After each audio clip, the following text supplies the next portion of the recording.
Alright guys, it's the skin mid fade with beard haircut. When I say skin, I mean completely bald, shaver bald.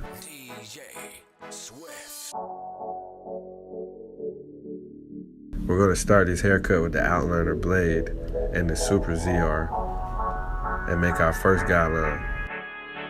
So I'm making the first guideline. I'm going to leave the front guideline just above the ear because I want it to be dark still in the temple area, and kind of drop it in the back. This is somewhat of a drop fade, but not a hard drop fade.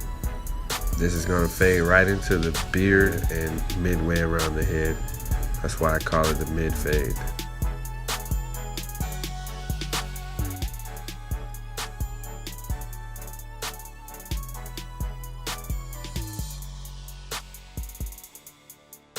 As you see, I'm starting at skin level and I'm actually rocking out the scalp again to start my transition already while blending. If I don't make hard guidelines, they're very easy to get rid of. And as you can see again on this side, I'm bringing the fade, the first guideline, down in the temple area in the front because I want it to stay dark around the temple area. So the first guideline kind of has a curve to it in the front, and then it drops down in the back.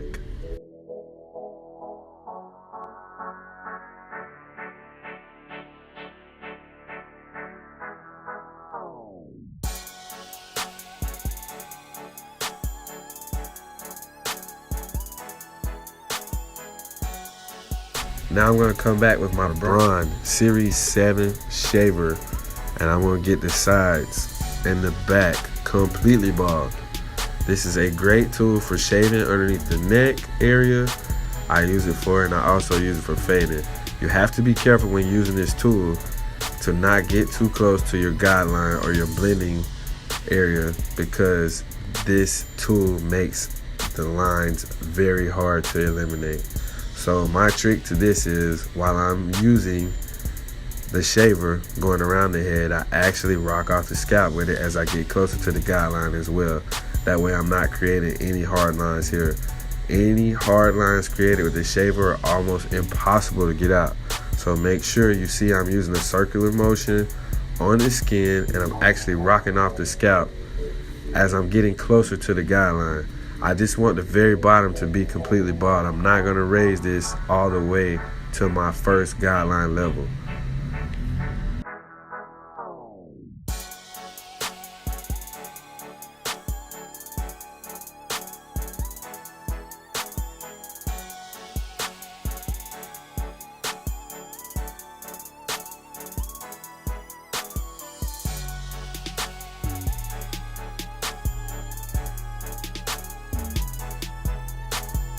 Next, I'm going to grab my trimmer. In this case, is the Slimline Pro Li. I'm going to use this to blend between the shaver level and the first original guideline that I used with the outliner. This is going to create a transition from the shaver bald level to the outliner blade bald and knock it on out. If you don't have this particular trimmer, you still can use any other trimmer to accomplish this step. Next, I'm going to grab my favorite, the Andis Black Master. I got it about halfway open, and that is what I'm going to use to create my next guideline. As you see, I'm still keeping the blend or the actual transition phase low in the front. That way I still have the dark look in the temple area.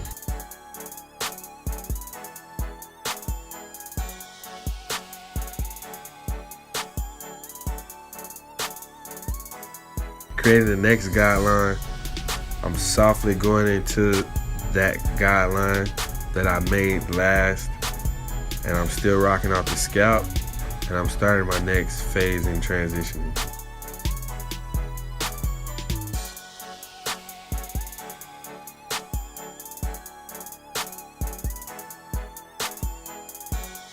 And here I want you to pay close attention to the level on the clipper. The lever is actually going from midway open to closed. And this is helping me erase that guideline, the last level that we made. When you're cycling, when you're blending, you want to make sure that you are constantly adjusting your level on your clipper accordingly to what you see. Some areas may be heavier, some may be lighter. So in the heavier areas, you're going to open the clipper more. In the lighter areas, you're going to close it more because it's less hair.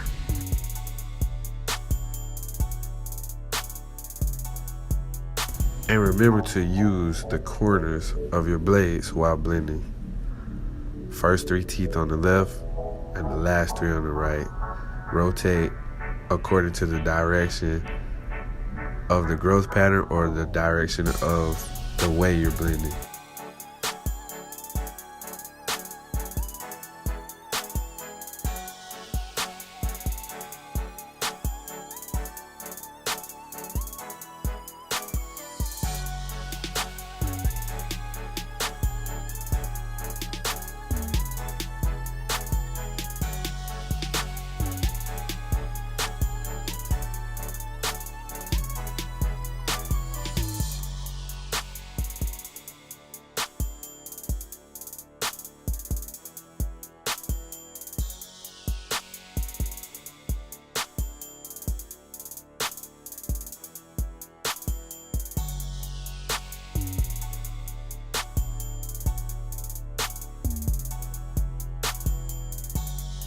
Next, I'm going to grab my number 4 attachment comb, still using the same clipper, and I'm going to create my next guideline. This is going to be a little bit wider than usual. This is going to be about 1.5 to 2 inches all the way around the parietal ridge area. And this is going to allow us to have a larger gap and still keep the parietal ridge nice and dark and still be able to blend with the long hair on top. After I went around the whole parietal ridge area with the 4, come back with the number 1 attachment comb. Open your master all the way up, which gives you the 1.5 length, and just start chopping at the bottom. And look who just pops up in the background. Shout out to my boy Dave Diggs, coming to grab something off my station. What up, Dave?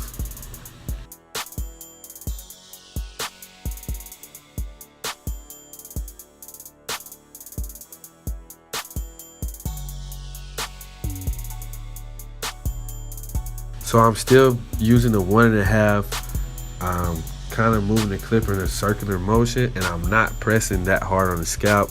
I'm keeping it about 90-degree angle, going kind of light here because I'm trying to transition from the 1.5 to the 4 that we had just used in the parietal ridge area. And if I go too hard in with the 1.5 or too far in, then that's gonna make this blend go higher. And the objective of this is to keep it midway and, like I said, dark in the temple area. So I'm using the 1.5 still, but I'm not going up too high.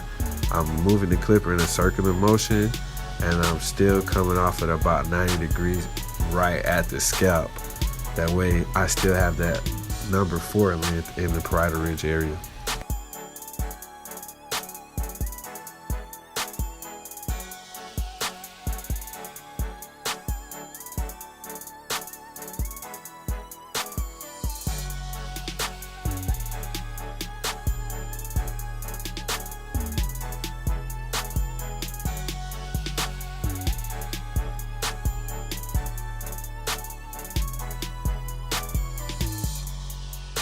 Now that I've transitioned the parietal ridge area where we put the number 4, I'm coming back to eliminate the rest of the weight underneath that with the half blade.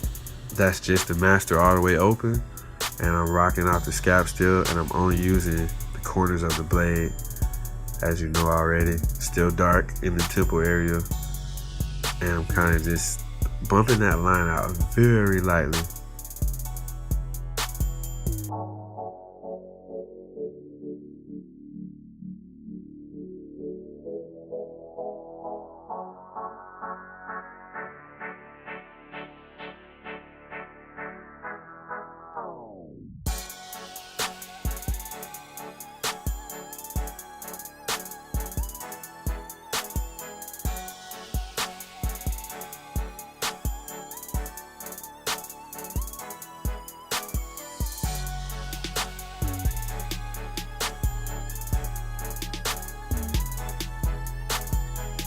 And you see the blend starting to tie in very well, and we haven't even touched the top yet.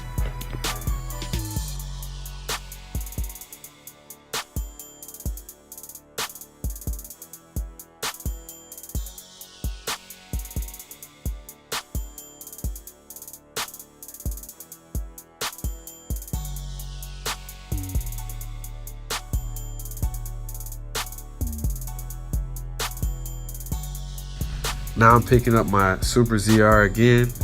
I have the 000 blade on it. I'm gonna attach the number 6 guard, the number 6 attachment comb, and I'm gonna go all over the top. I'm moving this clipper in multiple directions. I'm going against the natural growth pattern, so there's no right or wrong way to guide the clipper when you're going against the grain. I'm just making sure it's all nice and even. You notice I'm not lifting the clipper off the head that much. I try to keep it on there as much as possible, and that kind of saves you time on your haircut.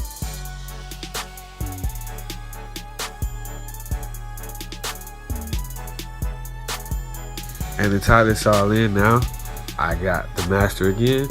This is the number 3 attachment comb, number 3 guard. And I'm gonna work in the parietal ridge area and knock the rest of the weight out. And I'm cycling from 3 closed to 3 open, which is the number 3, the true 3, and then the 3.5. And I'm doing this all the way around the parietal ridge area.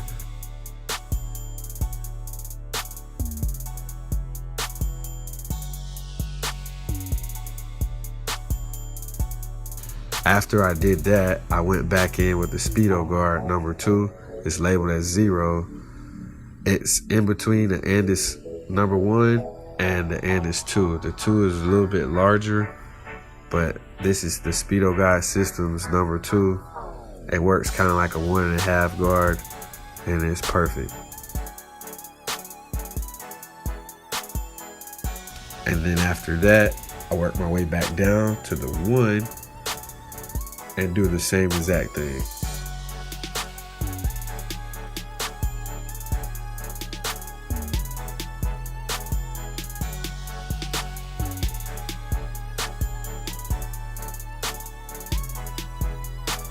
And then the number 4 again, just to get any heavy spots that are higher up in the parietal ridge area.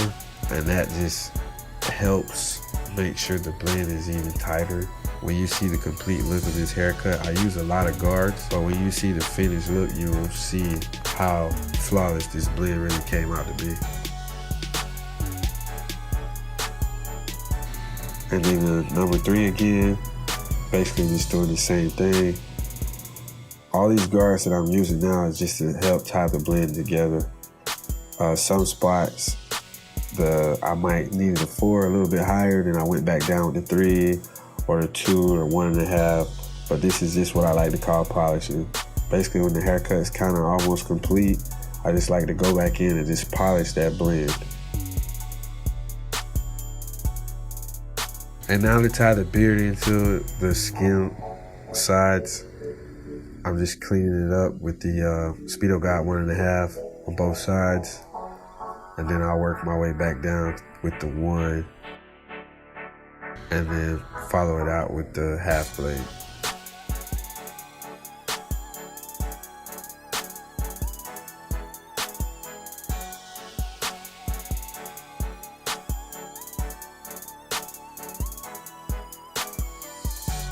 Now I'm just lining up the neck with the Slimline Pro Li. Getting all the hair underneath, the neck. I'm moving in multiple directions. I'm moving this clipper in the opposite direction of that the hair is growing in to get it as close as possible to the skin. Then we're gonna line the mustache.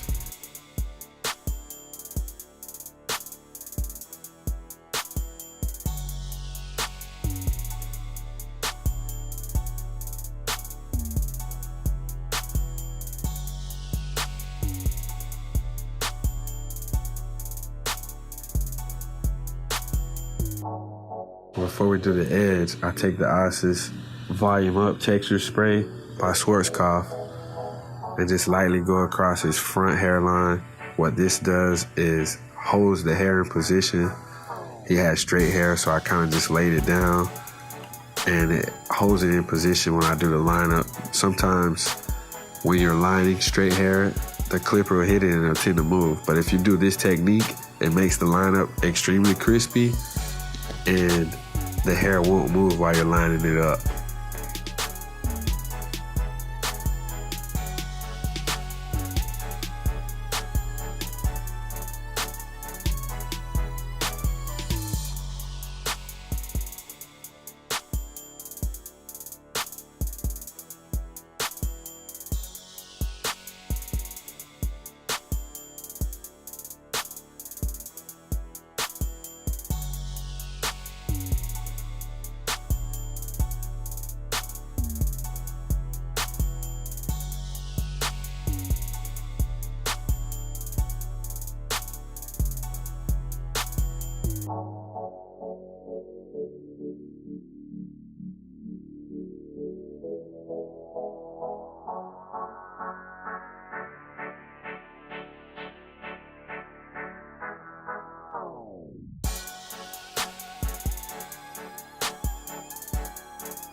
Next, you see I'm lining up the top of the beard with the straight razor. I don't line my beards up top, and you probably heard me say this before, with the clipper first, because I feel like if I do that and then go back and line it with the razor, it brings the line down too far. Most guys want to keep their line as high as possible, and to achieve that, the best way to do it is just line it up with the razor.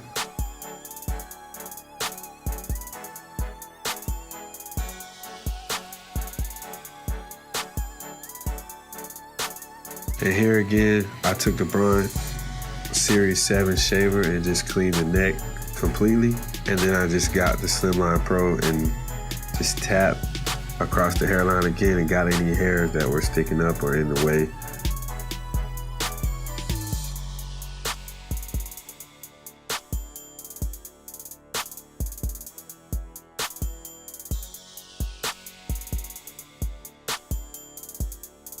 And last but not least, just touch up the blend on the beard. That's the one. And there you have it. Make sure you guys who are viewing like, comment, and subscribe. I really appreciate you guys. And if you have any questions, drop it in the comment section. Send me a DM directly on Instagram. It's TEE_DA Barber. Till next time, see you soon.